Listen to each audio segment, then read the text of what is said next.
Sunday live edition. It is football Sunday, even though my team ain't playing today. Juana's Giants are playing in a few minutes. But yeah, man, I think Train's gonna hop on maybe in a minute, but I wanted to do like a live recap because there was I could do 4 videos, but I'd rather just do this and then I'll save it on the feed. But lots happened yesterday in Riyadh. The Ring 4 extravaganza that Turki Al-Sheikh has been putting on now. Again, it's Ring 4 because I think it's like the 4th event that they've had these kind of cards, you know, where you just see top to bottom championship fights. Well, really the last 4 fights, which we're really going to talk about today real quick. I don't know if Train's going to hop on, but I'm going to just give my breakdown and like really what the future lies with everything that transpired last night. And also adding, if I feel like they were really appeasing to the American audience as it concerns the time, because the first time they did this, I believe the card started at like 12 over like here in the United States, prime time, or not prime, sorry, like in the afternoon. And the fights went all the way up to like 6 o'clock, where this time around, the prelims started at 3, and then the first real fight I'm going to talk about started at 6 o'clock, you know? So, and these fights went on till almost like 10 o'clock. And you got to think they're in Saudi Arabia. So you got to think about like the time frame is kind of nutty for over there, but they appease to us because, I mean, really, at the end of the day, us and the UK, we're really the hardcore audience that will be watching this. So I mean, I wasn't complaining that the fight ended, you know, the final fight ended at like 10:30. So I mean, completely okay with that. But a lot happened yesterday, man. For some, I think maybe saw some unexpected things occur, but you know, I'm gonna try to break it down as quickly as possible. Try to condense it as 4 fights. But really, the first one that I was really interested in was Abdullah Mason and Sam Noakes. This is for the WBO lightweight title. And both guys undefeated. Abdullah Mason, one of these young kids that I always talk about the mirage, right? And you see the mirage on the horizon as far as if this is one of these future young stars, because he looked... Well, I always say, like, we talk a lot about, like, looking the part, right? And he looks the part, and he really showed out last night. And you got to tip your hat to Sam Noakes. Like, there's guys that, if you've been watching boxing long enough, they may not be stars of the division, but they're the workhorses that are going to give these top-level guys that work. And I think that's what Sam Noakes was. He never let up. He kept pressing forward, and Abdullah Mason gained a lot of experience, man. Like he really did, putting himself in a situation where, you know, you had to fight, and he selected his shots real well. And look, you know, he got hit a little more than I was imagining, but at the same time, he didn't get too reckless, I should say. And I mean, he ended up really just beating up on Sam Noakes, and, you know, he got his first world title. So, man, when you look at 135 pounds, man, it's crazy right now. The question is, do any of these guys fight? You know, you got, I think, Abdullah Mason now. I don't know if he's with Jay Prince, but I know him and Shakur obviously got a rapport, so we'll see what happens with that. But that was a great showing from Abdullah Mason. And then the next fight was a dude that, and I wish Train were on here, because I kind of, just to give him the sample clearance, he's one that I've said the same thing, man. Like, Bam Martinez is one of these special talents that, unfortunately, because he's in a weight class that doesn't get the glory, you know? I feel bad that, like, he might end up becoming the best fighter in the world that nobody knows. And you know, what he displayed last night against Fernando Martinez is just, again, this is a world champion he fought. And you know, Jesse Rodriguez just put on like a sparring session, really. I mean, there's just, we hear the term in really all sports, let's just stick to boxing. There's levels to this. And Jesse Bam Rodriguez, he's on another level. And the unfortunate thing is, his division, and even the division up, that at one point did have Inoue, did have a Nakatani, them two are going to fight next year at 122 pounds. Now, Bam is at 115. Does he have to take that leap up because he needs competition? Now, dexterity-wise, Inouye's a little bigger than Bam, but I'm wondering what they come in the night of the fight. But needless to say, man, Bam is just, again, he's one of these special talents, man. And if you're a hardcore fan, you'll have memories of like the little guys, right? I always bring up Michael Carbajal. Like, I used to love Michael Carbajal, Mark Too Sharp Johnson, and then even like in the later years, Nonito Donaire, what's his face, Chiquita Hernandez, like all these guys that just were. If you got to be a hardcore fan to really appreciate them. And Bam is like one of these guys, man. Like he's so good, but there's no real eye-popping competition, even a weight class up, you know. So we have to see, man. Like he's just such a good fighter, man. He does so many things like very well. You know, like there's some people that excel at something better than some. He's just top elite level in every single department, man. His timing is just, his punch selection. He's the goods, man. He's the goods. I just think, again, he beat a world champion pretty freaking easy. And if he goes to 118, he could like conquer there. But what a lot of us are going to want to see is him against like top level competition, like elite level names. But how far does he have to travel up? You know, that's kind of the thing. So I guess we'll see. But he's, man, if you have him number 4 pound for pound under Bud, Usyk, and Inoue, like I wouldn't even argue that at this point. You know what I'm saying? He's that good.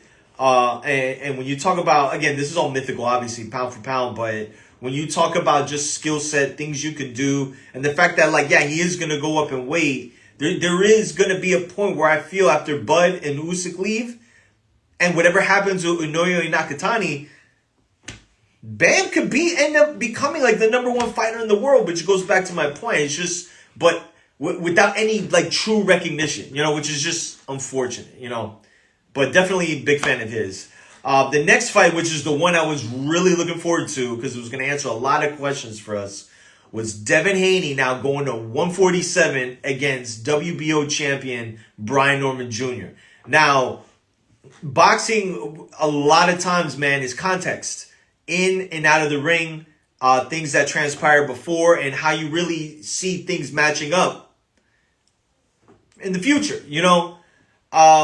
But going into this fight with Haney and Brian Norman, you had two sides, right? Haney's going to get knocked out, or Brian Norman's going to get his head boxed off. That was much of the parallels I saw. And what we got more of is this. What I think a lot of us didn't expect was for Devin Haney to drop and hurt Brian Norman Jr., with the exception of my man who did call this like on Wednesday or Thursday. So I got to give him the shot with that. But Devin Haney might be at his optimal weight class. Because, I mean, he was cutting to 135, like heavy at a point. And even when he made 140 against Prograis, he looked like he cut a lot there too. And with this fight, it just looked like you look like where you belong. Like Devin Haney, he's not a small dude. But Brian Norman Jr. didn't have the experience, but he was a true welterweight with obvious welterweight power. But I always say with the power, at some point or another, it's got to be tested against like elite level talent, you know. But that all being said, Devin Haney fought tit for tat like the best performance of his career, all context included. Going in here with some of us still kind of wondering, like, are there remnants of the Ryan fight left? You know, what's going to happen when he gets cracked? Brian Norman didn't really land a lot of clean shots on Devin Haney, you know, and right. So my man's saying here, like, Norman he was smaller. Yeah, when the bell rang, right? And that's why sometimes weight classes and certain fights, it's just funny. I go back to Bud and Errol Spence. And I told people leading into that fight, I'm like, Spence doesn't have this monstrous size advantage like you guys think. And then when the bell rang, it's like, I remember being in a room with like 5 or 6 people. They're like, yo. I'm like, yeah, man. So that makes sense. And Devin Haney's somebody that, like, I wouldn't be shocked if he was like 163, 164 pounds last night. Perhaps maybe the same for Brian Norman Jr., but he had everything intact. The only thing I would say I would have wanted more was just him pumping the jab a little more, like midway through the fight, because I felt like he had Brian Norman ready, and he just, for whatever reason, didn't go into 3rd or 4th gear. He got the job done, you know, but I guess to put like he really could have just created more openings, which I just think he was leaning more towards counters and making Brian Norman make the mistakes as opposed to like at least trying to initiate it. But that all being said, one card had it 114, 113. That was crazy. Like the 116, 111 because of the knockdown. Yeah, like that's probably on par. But Devin Haney, man, like listen, 3-division, 1-time undisputed champion. You know, and in his first fight at welterweight beats one of the main champions. You can't like, even if you don't like Devin Haney, right? Because I seen some comments saying, oh, you people, he's boring still and da-da-da. But it's just like, you gotta at some point, man, like, you gotta like tip the hat.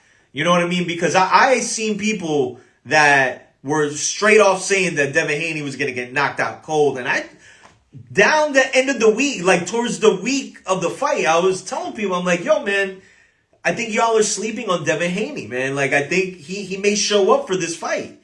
And he had the experience. So, yeah. And yeah, see, my man. I mean, I get it. But at the end of the day, man, like, you gotta, at some point, right, you gotta tip your hat. And Devin Haney became a 3-division champion, man. Brian Norman Jr. was one of the champions. Now you have, pardon me, I don't know who the IBF champion is, but now you got Rolly and Mario Barrios. And Mario Barrios is about to go fight, apparently, Ryan. So imagine Ryan becomes WBC champion. Like, literal.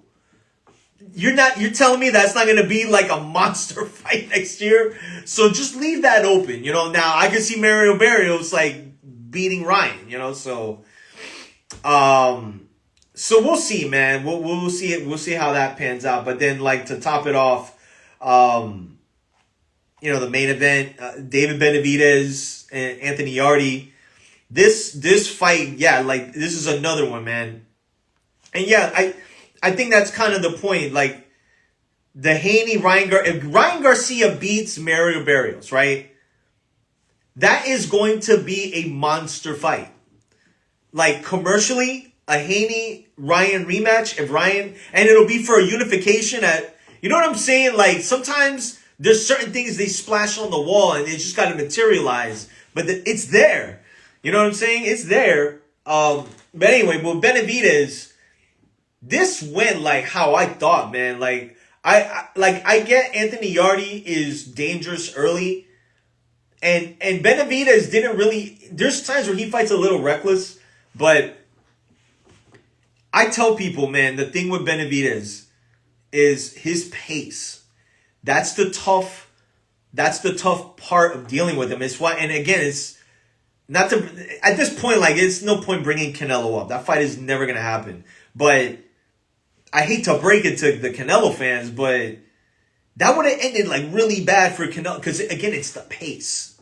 And it's the problem that these fighters can't deal with, that he's really, and I'll get to, like, where he's going next, but he's even a pretty good size light heavyweight with speed. He picks his shots well. And he doesn't have, like, the greatest, like, regard for, like, staying out of the line. But at the same time, man, he creates shots that a lot of these guys aren't able to read as quick. And that gets tougher for an opponent the more you go up in weight. Like, as opposed to when you're dealing with, like, lightweights and featherweights and super featherweights, where it's more this... Where when you're getting up there and weight, you still have, but it's the timing, and you got a guy like Benavidez that he did it last night, man. Like his jab was pumping really good, and he doesn't give you the same punch over and over and over again.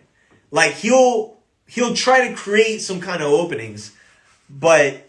Yeah, man, he just beat up on Anthony Yarde, man. And, like, to be honest, man, I think we saw, like, the last bit of whatever we could see of Anthony Yarde, man. Like, he took, like, a beating. Even that last left hook he landed, that was bad, man. That was really bad.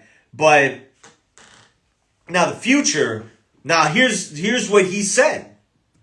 And I at least on the surface, we got to go by what he said. But he's talking about going to cruiserweight next. That the Bivol fight and the Beterbiev fight, for whatever reasons, can't happen. And, you know, Bivol had back surgery, and it seems from what, like, there was an interview he gave, I think it was a post-fight interview, where he was saying that he's not going to wait around like he did with Canelo and make that mistake. And, like, to be fair, like, I'm not mad at that. You know what I'm saying? Like, I'm not, like I've been saying with him, like, I've been telling him, train this. We've been saying that, like, create your own lane. You know, you like you don't gotta wait around for somebody and create the business. But there's a caveat to that, though. There's a caveat to that. But he's gonna go to cruiserweight now and try to fight Zurdo, which by the time he fights him, what he's saying is Cinco de Mayo, Saturday weekend, that it would be for a unified cruiserweight championship, which to him, that's what he's been wanting at some point, is to be like a unified or undisputed champion. And if he can't do it at light heavy, and he's getting an opportunity now to go to cruiserweight to do it, I'm all for it. You know, like, hey, but here's my thing. If he's doing that, I don't know if the smart move is to go then back to 175. Because he's already putting on a lot of, like, he's taking off a lot of weight, seemingly, to even make 175 at this point. Because even how he looked making weight, you could see, like, I was like, ooh, wow. But when you see how he looked before, like, he got into camp, like, he puts on a lot of weight. So maybe him making 200 pounds, where he'll maybe only be dropping, like, 15, 20 pounds, if not, like, less than that. And then he wins the unified championship, then, like, you have to ask, like, then what is the point to go back to 175 and, like, really sacrifice yourself at this point? So when they interviewed him, and I saw before I got on here, I was watching this interview, and he basically said, he's like, look, man, I'm going for the opportunity. Like, I'm going to go up to cruiserweight. I can't get a fight with Bivol and Beterbiev, and I don't know what's going on, so I'm not going to wait around for them. To me, that screams like he's moving up. Like, he's going to 175 to become a 3-division world champion. Now, if he beats Zurdo, ideally, right, the fight would end up becoming him and Opatai, because Opatai is the WBC champion. And that would be like, The only thing is, I told my man this earlier before I wrap up. The only thing is that a fight with, like, him and Opatai, let's just say he beats Zurdo, right? They do it in Vegas, and it'll be a big Mexican crowd. Like, it'll be they'll have people out there for that. But a fight with him at Opatai, that's not a big fight in the United States. That'd be his toughest fight to date. But that'd be a Saudi Arabia fight. And that's a tough fight. That would be a tough fight.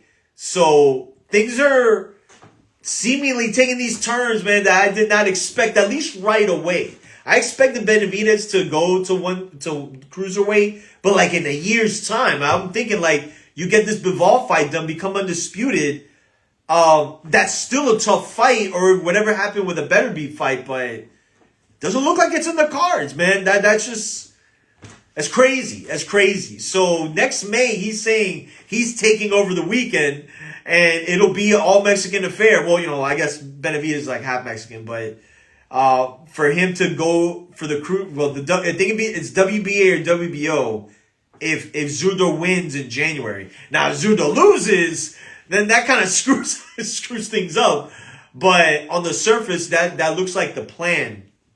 So things are mapping out, man, in the world of boxing. And then the real big card we got coming next is December 6th, the PBC card. I'm looking forward to that. Lots moving, lots shaking. And then the end of December we got with Inoue and Nakatani fighting on the same card, which really that's a lead up for them to fight next year, which I can't wait to see. And that, knowing us, they're gonna put that joint on a Monday night at like 5 a.m. for us. Like honestly, I'll get up to watch that. So, but that's all I got, man. I'm out. Peace.